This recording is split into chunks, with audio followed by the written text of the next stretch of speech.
So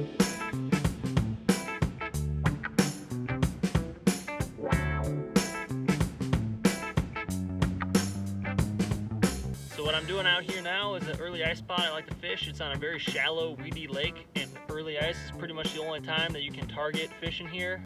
Full of northern pike. A lot of small ones, which is what I'm targeting tonight for pickling pike, and hopefully I'll catch them and show you how to do that later in the video. And there's also some bigger ones swimming around, some, you know, mid-30s. So let's pop some holes and see what happens.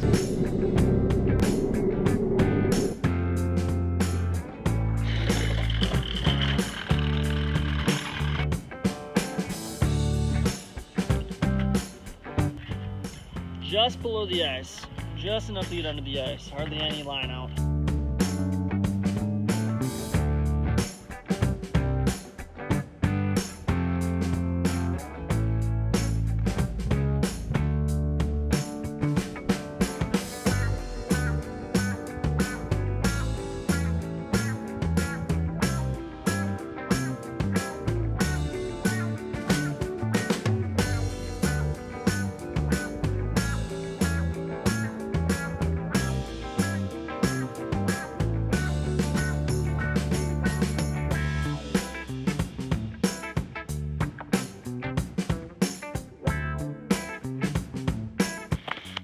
Not a good fish, but that's what we're looking for.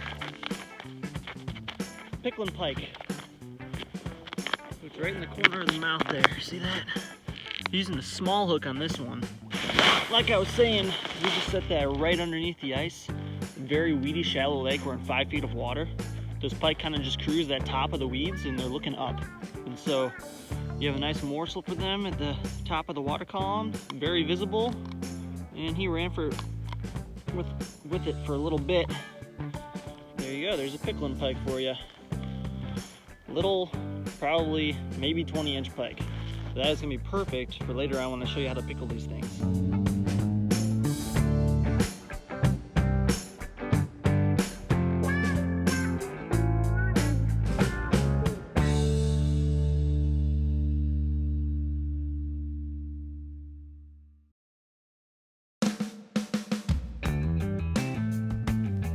Alright, we're back at the cabin with our 3 pike. I caught a couple more off camera.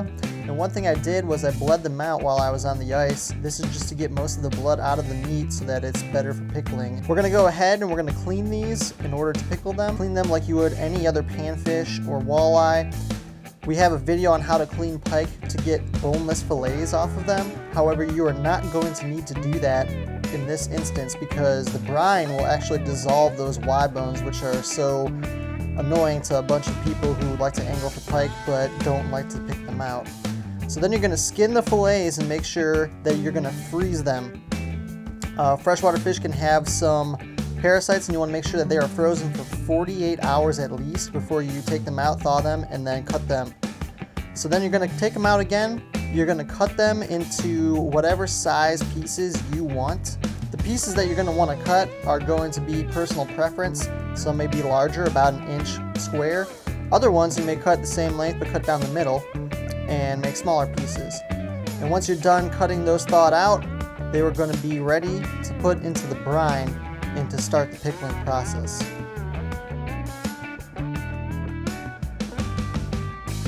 Now it's time to start pickling. So the ingredients necessary for this particular recipe, which is based off of the Meat Eater Cookbook recipe, is going to call for kosher salt, water, pike fillets, white vinegar, sugar, mustard seeds, peppercorns, allspice berries, garlic, onion, lemon, jalapeno, and large bay leaves. You are also going to need a 1 quart canning jar or more if you're doing more than 1 batch. I'm doing 2 in this instance. So the first step is going to be to make the salt brine, and what you're going to do is you're going to take your salt and you're going to dissolve it in warm water on a stovetop, and once you're done dissolving it, you're going to chill it and put those pike fillets in it. In order to keep them underwater, place something such as a plate on top to weight it down, and then what you're going to do is you're going to put them in the fridge to sit in that salt brine for 24 hours. After 24 hours is up, you're going to remove your brined fish and drain that salt brine, and then replace the brine with your vinegar. Make sure it's all the way covered. Put that plate back on top, and then you're going to put it back in the fridge for another 12 hours. Now, while the pike is sitting in that vinegar, you can go ahead and start making the pickling solution by taking the leftover vinegar, the sugar, the mustard seeds, the peppercorns, and the allspice berries, and dissolving that all together on medium. Then you're going to put that also in the fridge for it to chill.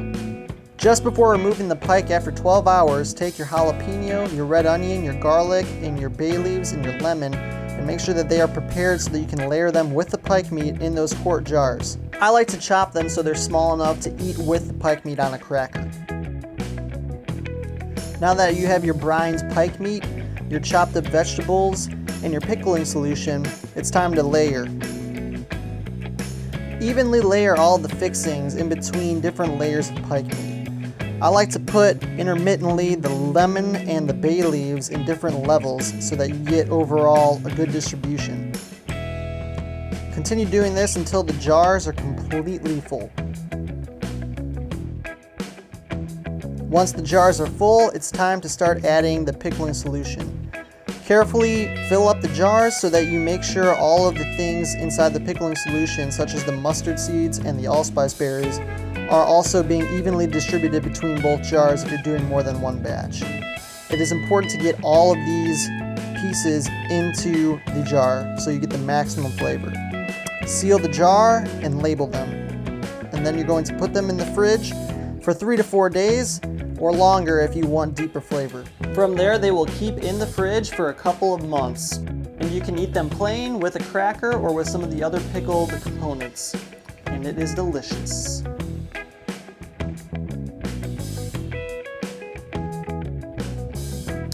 Thanks for watching. I hope this was informative and entertaining. If you have any questions, comments, or concerns, leave them below, give us a like, and remember to subscribe for future Tomahawk Pursuits videos.